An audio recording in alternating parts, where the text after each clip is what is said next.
Okay, class, listen up. Your final exam is going to be your most challenging yet. You'll need all your courage, cunning, and teamwork to succeed. Oh, and one more thing, you'll also need a shovel, a large cauldron, a ladder, a lute, and a bucket. And with that cryptic clue, Professor Quill dismissed his class for the day. Quill was an eccentric but brilliant inventor who delighted in devising wacky gadgets and challenges for his students at the Advanced Academy for Adventurers and Would-Be Villains. Every day was an unpredictable mix of classes like explosives, demolitions, and Evil Overlord 101, but today was different. This was the last day of school before the annual villainous vacation, a whole week of mayhem and mischief during which Quill's students put everything they'd learned to the test. And for their final exam, he was sending them out into the world with nothing but their wits and whatever they could carry in their backpacks. Now, normally, the class would just cause as much chaos as possible and try not to get arrested. But this year, Quill had upped the ante with a vengeance. As soon as the bell rang, a gaggle of students headed out the door, chattering excitedly about their plans for the vacation. "Not so fast," said a booming voice. They all turned to see Professor Quill standing in the doorway, a wild gleam in his eye. Before any of them could speak, he activated a lever in the wall, dropping a large cage full of boulders directly in their path. All right, class, listen up. Your final exam is going to be your most challenging yet.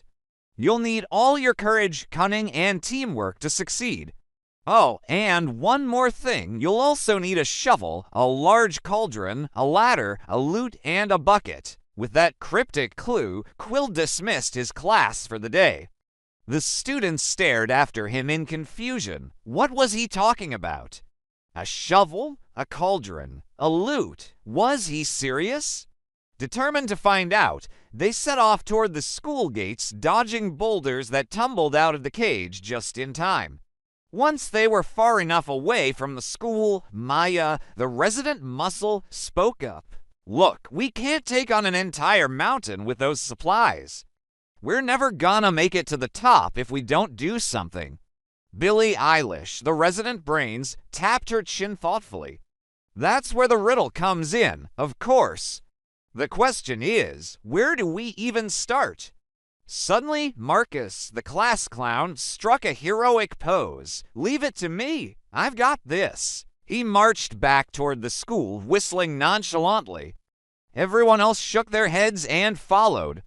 Quill had booby-trapped the school grounds with more cages, catapults, and concussive dampeners, but none of them could stop Marcus. In minutes, he was back at the front door, where he began tapping out a tune on the wood with his foot. He wasn't very good at the lute, but he did know his way around a trapdoor.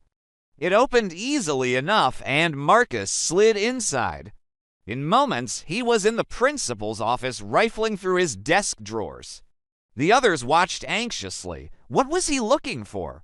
Finally, Marcus emerged triumphantly brandishing a small velvet pouch. He split the contents between the others. Inside each pouch was a strange crystal that emitted a soft light. As soon as they stepped outside with their crystals, the world seemed to shimmer around them. Trees bent toward them and flowers bloomed in unnatural hues.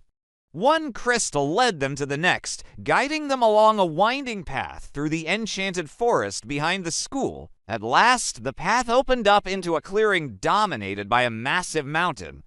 And standing in front of it was Professor Quill, who grinned at them merrily. "All right, class, your final exam has begun. And remember, time is a flat circle.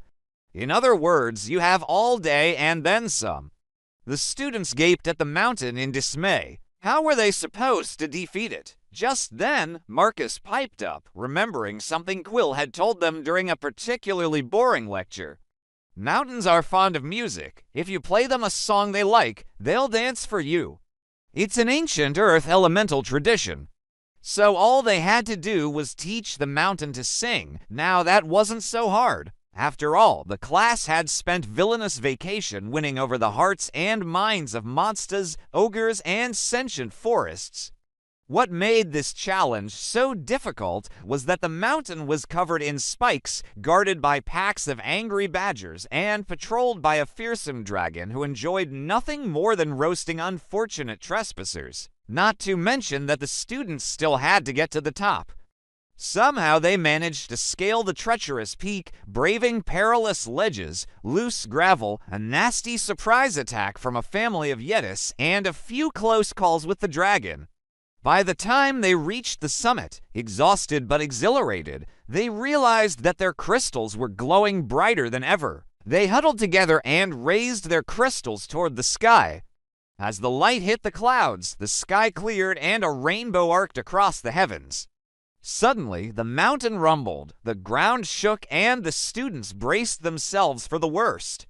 Then the impossible happened. The mountain began to shake. It quivered and trembled until finally it started to move. Slowly at first, then faster and faster, it swayed and shimmied until it was nothing but a gigantic, undulating wave cresting over the horizon. It was the most exhilarating thing they'd ever experienced.